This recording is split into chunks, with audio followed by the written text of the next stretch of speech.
이 시간에 보는 하나님의 말씀은 사무엘상 3장 1절로 10절 말씀으로 시작과 끝을 알리는 종소리라는 제목으로 함께 은혜를 나누고자 합니다. 조금 전에 우리가 불렀던 찬송가처럼 이 세상의 그 어떤 명예도, 이 세상의 그 어떤 자랑도, 또한 행복도 주님 예수보다는 비길 데가 없고 바꿀 수가 없다고 말씀하셨어요. 우리들이 입술로 이와 같이 고백을 하고 주님을 더욱 사랑하겠노라고 고백한 저와 여러분들이 바로 이 자리에서 오늘 주의 말씀을 듣고 있는 것입니다. 그러므로 전하는 자나 듣는 자나 모두가 함께 주님의 은혜 가운데서 함께 우리가 이 말씀을 가지고 은혜를 나누기를 원합니다. 모든 것은 시작과 끝을 알리는 종소리가 있는 것입니다. 여러분, 우리가 어릴 때 학교 시절에서부터 귀에 익숙한 종소리가 있습니다. 누가 이야기를 하지 않아도 종소리가 울리면 이제 공부가 시작이라는 걸 알리고, 또 종소리가 울리면 그 끝이었다는 것을 알리는 것입니다. 수업의 시작과 끝을 알리는 종소리였습니다. 또 그뿐만이 아닙니다. 조금 더 커서는 과거의 영화 누구를 위하여 총을 올리나, 전쟁을 알리는, 전쟁의 시작을 또 전쟁의 끝을 알리는 종소리, 또 누군가에게는 그 종소리가 죽음 앞에 놓여있는 종소리가 되는가 하면, 또 누구에게는 고향을 향하여 발걸음을 내딛는 힘찬 종소리가 되는 것입니다. 이와 같이 이 종소리는 과거에 우리나라에서도 매해 연말만 되면 제야에 타종하는 종소리가 있습니다. 보신각에서. 그 언제던가는 잘 기억이 나지 않지만은 우리가 광복 후에 또한 이와 같이 시작을 했다고 얘기합니다.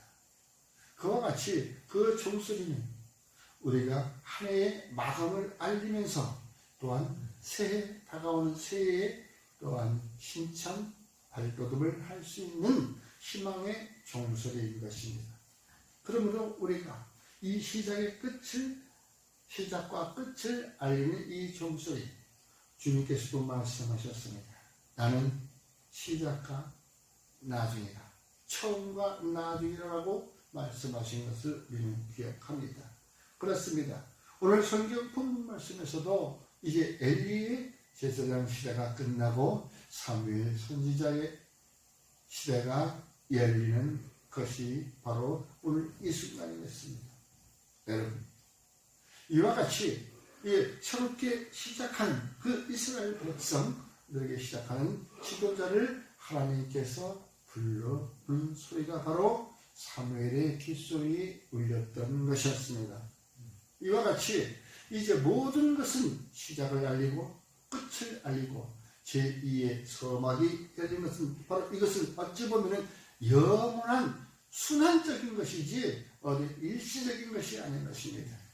내가 있을 때도 또는 내가 없을 때도, 전쟁이 끝날 때도 시작할 때도 항상 그것은 계속 순환되고 있는 종소리라는 것입니다.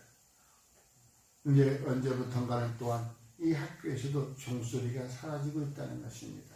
왜 그런지 모르겠지만은 바로 종소리로 인하여 그 아이들의 즐거움, 뛰어노는 소리, 얼마나 그 기쁨과 희망을 주는 것입니까? 해방되는 그러한 종소리. 수업이 끝나면 공부해서 해방됐다. 그 점점 뛰어놀던 그 어린 철부지들, 여러분, 이와 같이 바로 우리가 시작과 끝을 알리는 종소리가 바로 우리들의, 저와 여러분들의 믿음 가운데서도 시작이 되었다는 것입니다. 언젠간 잘 모르겠지만 내가 예수를 만난 그때에 과연 나는, 내 인생은 과연 이전과 이후가 어떻게 달라졌는가? 바로 교회의 종소리가 내 마음을 울렸었을 것입니다. 그 교회의 종소리는 새벽녘에 하루의 시작을 알리는 그 종소리는 여명의 빛을 바라보는 자들이 또 있는가 하면 하루를 시작하면서 주님 앞에 먼저 나와 아련하는 그러한 모습도 있습니다. 그러나 그 소리를 듣고도 괴로워서 잠 못 이루며 뒤척이는 사람도 있었을 것입니다. 이와 같이 종소리를 하는데 들리는 자에 의해서 그 소리는 그들에게 희망이 되기도 하고 그들에게 회개의 그 죄책감을 느끼는 소리도 되기도 하며 그 여러 가지의 참 이 모습을 담고 있는 것입니다. 여러분, 그러므로 여러분들은 이제 엘리의 시대에 춤추고 사무엘 시대에 들어온 것처럼 이제 우리는 바로 현실을 잘 파악해야 될 것이라고 믿습니다. 바로 우리가 지금 있는 이 현실에 과연 울리는 종소리는 무슨 소리인가? 귀를 잘 기울여 봐야 된다는 것입니다. 내가 있는 곳이 지금 이 어딘가? 내가 있는 곳이 지금 이곳에서 과연 나는 어떠한 일을 해야 되는가? 내가 어떠한 맡은 일을 과연 무엇인가? 디모데전서 1장 12절에 내게 직분을 맡기신 예수 그리스도, 나를 능하게 하신 그리스도 예수 우리 주께서 내가 감사해야 될 것은 바로 나를 충성되게 여기어 내게 직분을 맡기셨다고 얘기하고 있습니다. 나를 충성되게 여겼다는 것입니다. 그러므로 내가 있는 그 자리에서 나는 어떠한 일이나 작은 일이나 큰 일이나 바로 충성되이 해야 된다는 것입니다. 누가복음 16장 10절에서도 지극히 작은 것에 충성된 자는 큰 것에도 충성되고 지극히 작은 것에 불의한 자는 큰 것에도 불의한다라고 기록되어 있는 것입니다. 그렇습니다.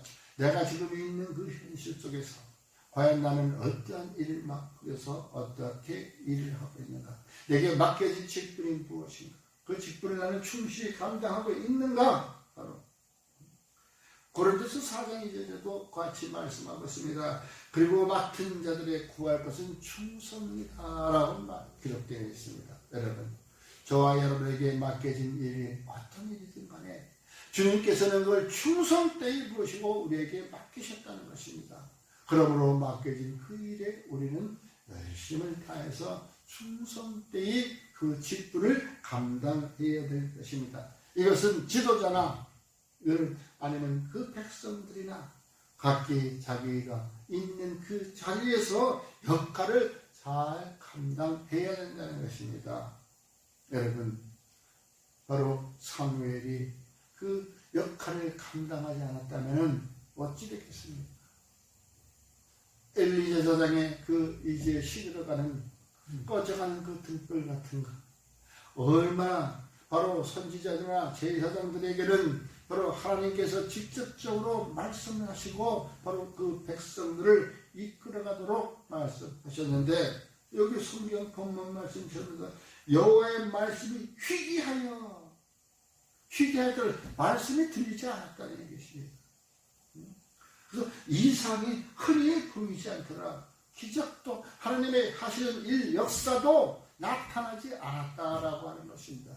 제사장한테 그와 같은 일이 있으면은 그 나라는 결국 죽어버린 거고 하나님의 손을 떠나버린 것입니다.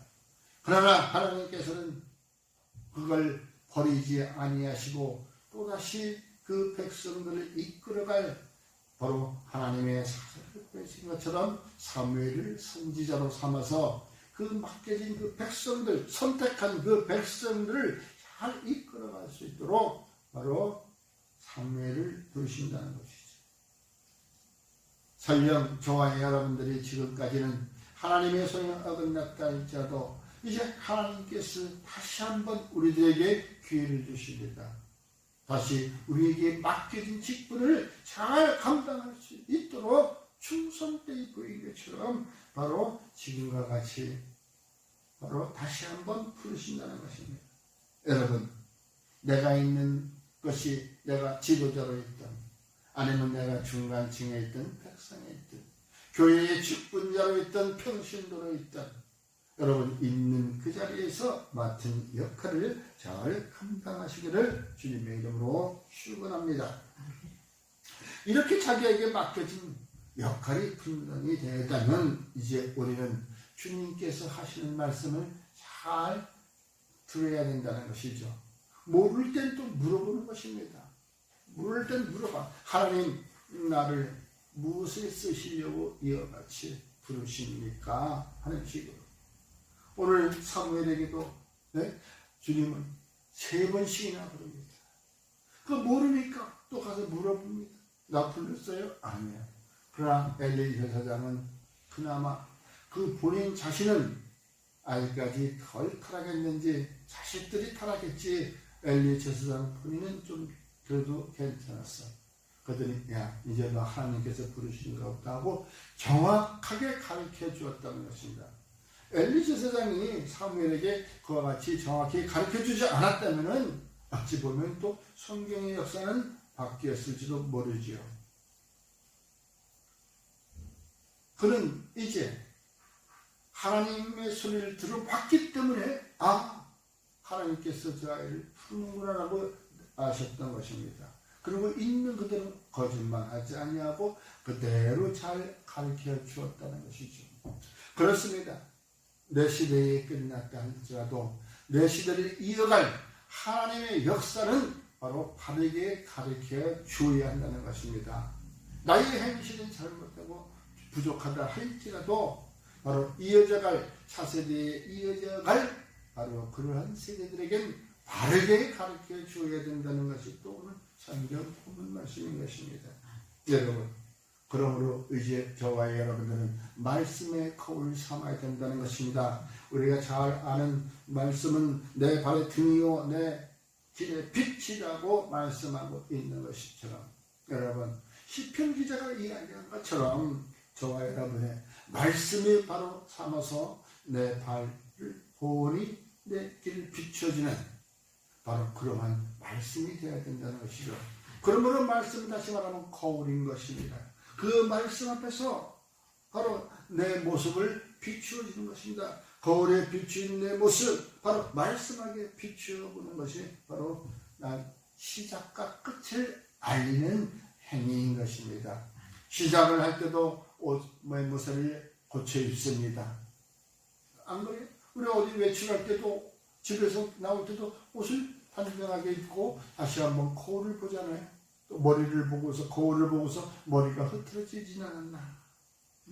바로 그 말씀 앞에 바로 거울 앞에서 우리가 내 모습을 본 것처럼 바로 우리가 말씀 앞에 나를 비추어 볼 수 있다는 것입니다. 그러므로 곧바로 행동하는 것이 나는 말씀대로 행동하고 있는가라고 보는 것입니다.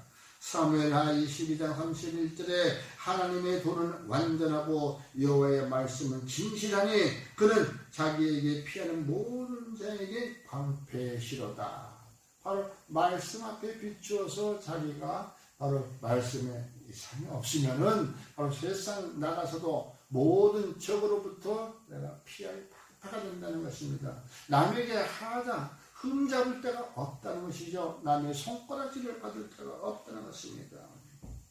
그러므로 우리가 히브리서 7장 28절에 율법은 약점을 가진 사람들을 제사장으로 세웠거니와 율법 후에 하신 맹세의 말씀은 영원히 온전하게 되신 아들을 세우셨느니라. 바로 우리가 믿는 예수 그리스도, 그분은 바로 온전하게 되신 분이십니다. 그러므로 우리는 온전한 자를 믿는 것이지 그냥 이렇게 조금씩 모자르고 좀 부족하고 그런 것을 세상에 율법을 믿는 것이 아닌 것입니다. 여러분, 저와 여러분들은 지금까지 우리가 무엇으로 살아왔나? 내 스스로 배운 것으로, 세상의 지식으로, 아니면 거기에 성경 말씀, 기록된 말씀에 비추어서 항상 부족함을 느끼며 살아왔는데 아마 항상 부족함을 느끼며 살아왔을 것입니다. 그것은 곧 저와 여러분 마음속에는 회개하는 마음이 있다는 것이죠. 바로 그 회개의 신실함을 주님 앞에 내보이는 자, 그자가 진정으로 주님 앞에 나와 고백하는 자인 것입니다. 주님 앞에 거짓이 없는 자였다는 것이죠. 여러분, 이와 같이 우리가 말씀 앞에서 과연 나는 부끄럽지 않는가 라는 그 모습은 우리가 겉으로만 번지를 하고 속 마음은 말씀에 비춰서 영 딴 길로 가는 그러한 누구와 같지 않게 우리는 항상 시작과 끝을 알릴 때 말씀으로 시작해서 말씀으로 마감하는 저와 여러분이 되기를 주의 이름으로 축원합니다. 그러므로 이와 같이 우리가 주님의 작은 일에도 우리가 충성되이 맡겨진 일을 감당하려면 영적으로 깨어 있어야 된다는 것이죠. 세상 놀이에 빠져서 세상 향락에 빠져서 우리가 그곳에 우리가 내 마음을 뺏기고 있다면 하나님의 말씀을 듣지 못하는 것입니다. 하나님의 말씀을 들을 수 있는 자는 영적으로 깨어 있어야 된다는 것이죠. 마태복음 25장 13절에도 그런데 깨어 있으라 너희는 그날의 그때를 알지 못하느니라. 바로 우리에게 다가오는 그때, 우리가 언제 어느 때 우리의 맡은 일을 주님 앞에서 내어놓을 때 바로 그것은 우리가 알 수 없는 것입니다. 그러므로 우리는 항상 깨어 있어서 우리는 주인이 언제 오는지, 종소리가 언제 울릴지 바로 깨어 있어야 된다는 것입니다. 깨어 있을 때는 여러 가지 있습니다. 우리가 시험에 들 때도 있을 거고, 그러니 시험에 들지 않기 위해서는 항상 깨어 있어야 된다는 것입니다.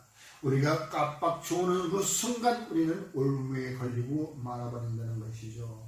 여러분, 우리가 세상에 영적으로 무엇인지를 하나님의 말씀에 비추어서 알아야 된다는 것입니다. 하나님의 말씀이 아무런 가치가 없다라고 생각하는 것이 있을 것입니다. 나의 현실적으로 그 말씀이 무슨 소용이 있어? 내가 지금 당장 배고프고 내가 지금 당장 우리 아이들에게 지금 학비를 대줘야 되고 내 남편이 실직했는데 과연 하나님의 말씀이 무슨 소용이 있어? 그 생각이 들어가는 순간 사단의 그의 마음을 확 잡아버리면서 이제는 물질로 우리 마음을 따라가게 만듭니다. 물질 앞에 우리는 무릎을 꿇습니다. 바로 그러한 것을 지금 여러분과 나는 영적으로 이제 무디해졌다라고 말씀하고 있는 것입니다. 물질을 따라가는 자, 영적으로 무디해진 것입니다. 영적으로 죽었다는 것이죠. 여러분, 영적으로 죽어버리면 그 행위가 마치 우리 전신을 우리 마비시키는 것입니다. 그래서 항상 우리는 이제 피동적으로 움직이게 되는 것입니다. 남의 누구 체주의 손에 우리는 꼼짝 못하고 만다는 것이죠. 그래서 마가복음 14장 34절에도 시험에 들지 않게 깨어있어 기도하라. 마음에는 원이로되 육신이 약하도다 하시고 맞습니다. 네? 우리들을 보고 주님은 기도해달라고 했습니다. 그런데 우리는 항상 육신이 약해서 우리는 기도하지 못하고 꺽꺽꺽 잠들고 있는 것처럼 이와 같이 우리들의 육신적인 마음은 물질에 약하다는 것이죠. 세상 것에 약해서 그 세상 것을 따라가 버리고 영적으로 잠이 들어버린다는 것입니다. 여러분, 바로 우리는 이와 같은 것은 우리가 스스로 자력으로 일어설 수 없습니다. 그러므로 우리는 저와 여러분은 주님 앞에 나아가 날마다 은혜를 구하는 기도를 해야 된다는 것이죠. 우리가 스스로 자력할 수 없는 이 처지이기 때문에 우리 하나님의 구원을 봐야 되는 것은 하나님께 구원의 손길을 내밀어야 된다는 것이죠.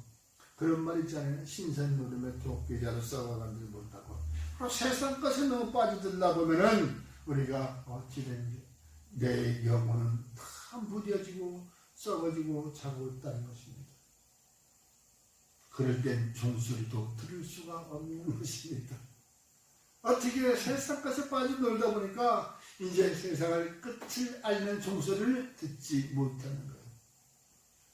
그 종말에는 우왕좌왕하잖아, 그지? 응? 밭에서 일하던 사람들은 집으로 옷을 가지러 가지도 말고, 지금에서 내려오지도 말고 산으로 도망가라. 응? 준비할 시간이 없다는 것입니다. 그러므로 항상 저희들 깨어 준비하고 있으라고 성경은 말씀하고 있는 것입니다. 디모데후서 2장 26절에 그들로 깨어 마귀의 올무에서 벗어나 하나님께 사로잡힌 바 되어 그 뜻을 따르게 하실까 하미로다. 여러분, 하나님께 사로잡힌 저와 여러분의 되기를 주의 이름으로 축원합니다. 그러므로 올 한 해는 이제 시작을 알리는 종소리가 되었으니 시작을 마치는 종소리가 될 때까지 깨어있기를 주님의 이름으로 축원합니다. 기도하겠습니다. 주님 감사합니다. 죽어가는 영혼들, 세상 향락에 빠져있는 영혼들을 구하는 종소리를 이 시간 들려주시고 그 종소리가 우리 심령 가운데 울려 퍼져 새롭게 이 한 해를 시작할 수 있는 귀한 시간 허락하여 싸우니 주님 감사를 드립니다. 나의 삶의 생활의 감사 늘 주님께 있사오니 주여 나를 붙들어 주시옵소서. 예수님 이름으로 감사하며 기도드리옵나이다. 아멘.